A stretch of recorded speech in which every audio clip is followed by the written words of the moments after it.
Le début de cette guerre. Les pressions internationales, donc pour résumer, se renforcent en direction de l'État hébreu, hein. Des pressions de toutes parts. Bruno Darou, bonjour. Bonjour Elisabeth. Israël qui dit ce matin examiner la réponse du Hamas à la proposition de trêve qui lui avait été formulée. On va parler de ça peut-être aujourd'hui. Est-ce qu'on a des raisons d'espérer? Est-ce que ça peut fonctionner cette fois?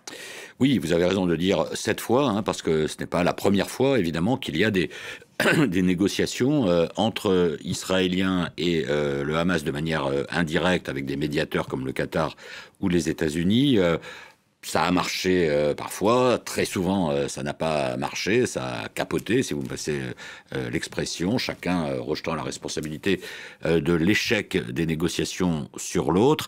Donc là, depuis le 6 juillet, il y a eu une reprise de ces négociations indirectes sous médiation qatari et américaine.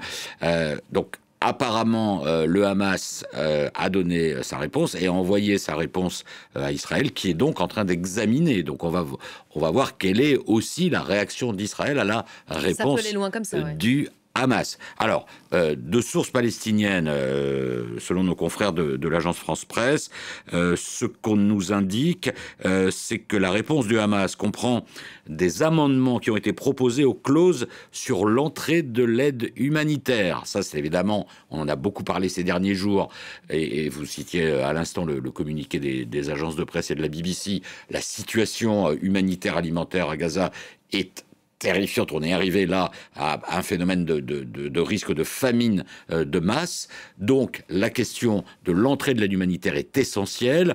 On évoque la possibilité d'un couloir, d'un corridor humanitaire, mais selon quels critères? On voit que le Hamas là a apporté déjà des amendements.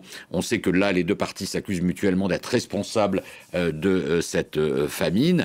Le Hamas qui dit que c'est évidemment le blocus israélien qui cause la famine à Gaza, et Israël qui dit que c'est le Hamas qui détourne cette aide et qui donc est responsable des très graves pénuries alimentaires actuellement observées. Donc premièrement, donc amendement sur l'entrée de l'aide humanitaire. Comment va réagir Israël?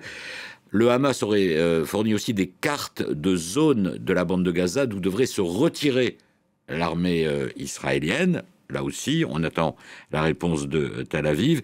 Et puis le Hamas demande aussi des garanties sur la fin permanente de la guerre, la fin définitive, parce que là ce serait une première étape simplement. Ce serait, comme ça a été le cas au mois de janvier jusqu'à début mars, ce serait une trêve de 60 jours qui permettrait la libération de 10 otages israéliens contre un nombre de détenus palestiniens qui n'est pas précisé. Voilà. On en est là, mais ça fait quand même aussi, je le disais, 2 semaines que les négociations ont repris. Chacun reproche à l'autre de refuser de céder sur ces demandes essentielles. Et c'est toujours pareil, tant qu'il n'y a pas de compromis, on n'arrivera pas à une trêve. Donc, on va attendre la réponse d'Israël à la réponse du Hamas, en quelque sorte, et on aura peut-être là une idée pour se prononcer sur cette trêve. Est-ce qu'elle aura une chance ou non, cette fois, d'entrer en vigueur? Voilà, alors qu'il